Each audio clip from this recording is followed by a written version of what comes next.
ನಮಸ್ತೆ. ಈ ಹೊಸ ಯುಗ ಅಥವಾ ವರ್ಷ ಅಂತ ಏನು ಕರಿತೀವಿ, ಈಗ ಶುರುವಾಗಿದೆಯಲ್ಲ, ಅದರ ಹೆಸರು ಪರಾಭವ ಸಂವತ್ಸರ. ಇದರ ಅರ್ಥ ಸೋಲು, ಸೋತು ಹೋಗುವುದು, ಅಪಜಯ, ನಾಶ ಅಂತ ಇರಬಹುದು. ನಾವೆಲ್ಲರೂ ಆದಿಪರಾಶಕ್ತಿ ಜಗನ್ಮಾತೆ ಲಲಿತಾ ತ್ರಿಪುರ ಸುಂದರಿಯ ಆರಾಧಕರು, ಮಕ್ಕಳು ಆಗಿದ್ದೀವಿ. ನಾವು ಸ್ವಲ್ಪ ಭಿನ್ನವಾಗಿ ಯೋಚಿಸೋಣ.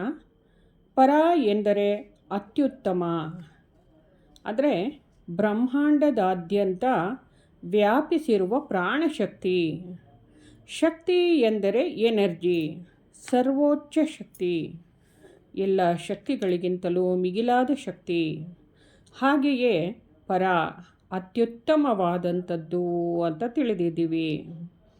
ಭವ ಎಂದರೆ ಸ್ಥಿತಿ, ಮನೋಭಾವ, ಸಾರ, ಪ್ರಜ್ಞೆ, ಅಸ್ತಿತ್ವ, ದೈವಿಕ ಸ್ಥಿತಿ ಹೀಗೆ ಕರೆಯಬಹುದು.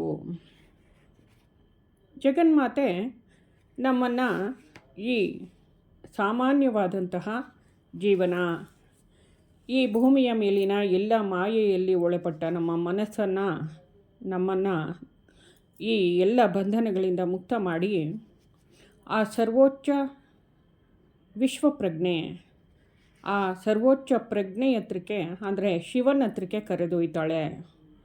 ಆ ದಿಕ್ಕಿನಲ್ಲಿ ನಾವು ಜಗನ್ಮಾತೆ ಜೊತೆಗೆ ಸಾಗೋಣ. ಪರ ಜೀವಧಾರಕ ಶಕ್ತಿ ಅಂತಲೂ ಕರೀಬಹುದು. ಪರಮ ಶಿವನ ಅವಿಭಾಜ್ಯ ಶಕ್ತಿಯೂ ಹೌದು ಪರ. ಭವ ಸರ್ವೋಚ್ಚ ಪ್ರಜ್ಞೆ, ಮನಸ್ಥಿತಿ, ಭಾವನೆ, ಈ ಸ್ಥಿತಿ ಶಿವ.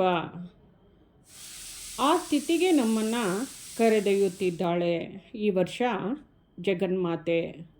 ಬನ್ನಿ, ಆ ದಿವ್ಯ ಅನಂತತೆಯ ಪ್ರಜ್ಞೆಯಲ್ಲಿ ಎಲ್ಲರೂ ಧ್ಯಾನಿಸುತ್ತಾ ಜ್ಞಾನೋದಯವನ್ನು ಪಡೆದು ಲೀನವಾಗೋಣ.